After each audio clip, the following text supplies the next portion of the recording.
Hello friends, welcome back to Hypergames. My name is Joseph and today on PlayStation News, have fans found out about Naughty Dog's next IP?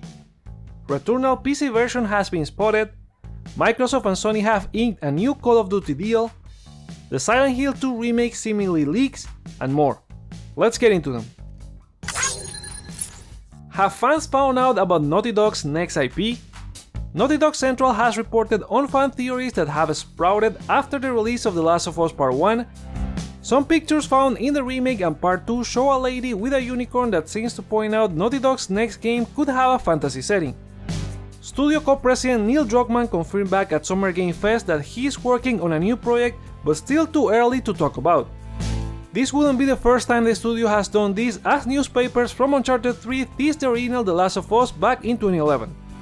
What would you like to see next from them? Let us know in the comments below. Let's stick with more The Last of Us news, as The Last of Us Part 1 and Horizon Forbidden West lead UK sales. Both Sony first-party games took first and second place in the UK sales chart for the week ending September 3rd.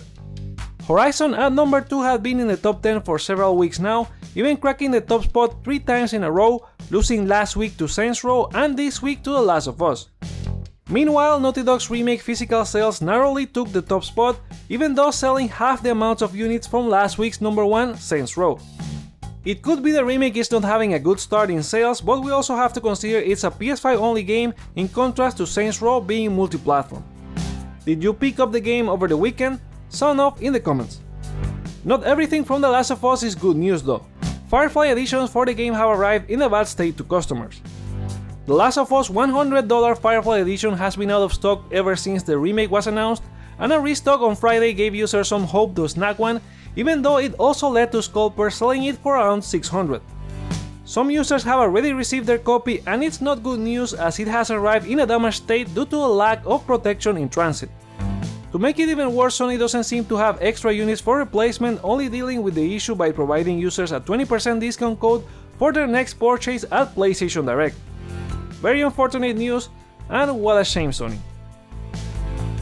The Returnal PC version has been spotted in a GDC presentation. A Returnal PC version has been on the rumor mill for quite a while, since several details have leaked from the Steam database in the past months, and now we have further proof from Housemarque themselves. On Friday, YouTube's GDC channel posted the studio presentation from earlier this year about VFX learnings from Returnal. As pointed out by Digital Foundry's Alex Battaglia, the presentation reveals some PC output debug information of the game at the 13.5-minute mark. So this is just one more hint piling up, and don't be surprised if it gets announced soon. Microsoft and Sony have signed a new Call of Duty deal. The talk of the Microsoft Activision acquisitions continues to be Call of Duty. The publisher is contractually obligated to release the next 3 games, including this year's Modern Warfare 2, but according to Xbox Phil Spencer, they already approached Sony for a new deal.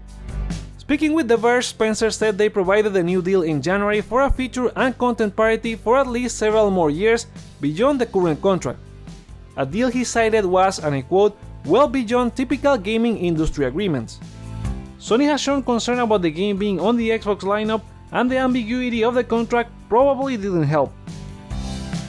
God of War Ragnarok gets a new TV spot. We're still waiting for a proper look at God of War Ragnarok's gameplay. We have had a couple of clips from Game Informer so far and a new one launching today as of the publishing of this video, but still nothing meaty. There's some good news here as marketing is also gearing up towards launch with a new TV spot crossover with Rick and Morty.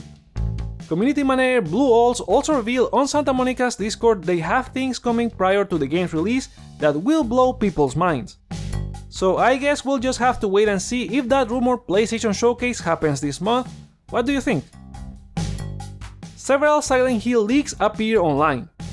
Rumors have been going around for a while about Konami reviving the Silent Hill IP with a Silent Hill 2 remake from Bluebird Team and a couple more projects from other studios, including one from Annapurna Interactive. Over the weekend, several screenshots from an internal pitch demo for Silent Hill 2 were leaked, although these were before the project was greenlit, and leaker Dust Golem has said they are not even close to the final product. Then on Monday, several screenshots from Concept Sakura were also leaked. This is the same project that we saw earlier this year, and is supposedly a PS5 playable concept. Anyway, rumors have pointed out we could hear about one of these really soon. There's more from Konami as a Suikoden trademark renewal points to a classic revival.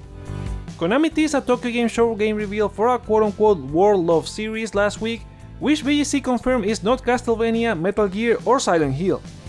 A trademark renewal for PlayStation Classic Suikoden has led to speculation that the publisher may be preparing to announce a new game or project in the series. While we're still waiting for something around the publisher's biggest IPs, there's no denying they have done a good job bringing recent collections from past classics.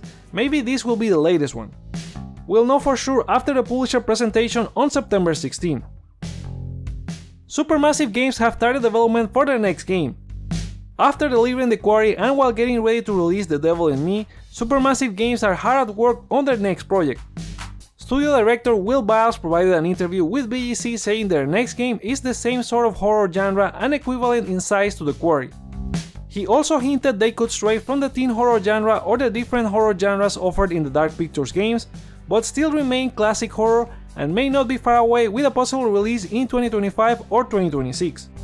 Which kind of horror game would you like to see the studio tackle? Let us know in the comment section. More details leaked from Assassin's Creed Mirage. Following leaks ahead of the Ubisoft Forward event on September 10, Ubisoft confirmed Assassin's Creed Mirage's existence, and now more details have leaked. Leaker Jonathan said the game features the city of Baghdad split into 4 districts, each with its own boss, and the game will attempt to recreate the huge crowds from 2014's Unity in what's a return to the franchise roots with more stealth, throwing knives, parkour and slow motion assassinations. Ubisoft Forward presentation will also feature updates on The Division 2 and The Division Heartland free-to-play title, Skull and Bones and a lot more. Which games are you looking forward to seeing? Let us know in the comments. And those are our PlayStation stories for today. Do you believe the next Naughty Dog game will be fantasy-based? When do you think we'll get the proper Silent Hill reveals? Are you watching this weekend's showcases? I'm gonna be reacting to the Disney Marvel Showcase on Friday and Ubisoft Forward this Saturday, and you are more than welcome to join. But before that, remember to share your thoughts on any of this news below, let me know your feedback by liking or disliking this video, check out other videos you may enjoy while you're here, and consider subscribing for more on PlayStation. Thank you so much for watching, my name's Joseph, this is Hype for Games, and let's get hype!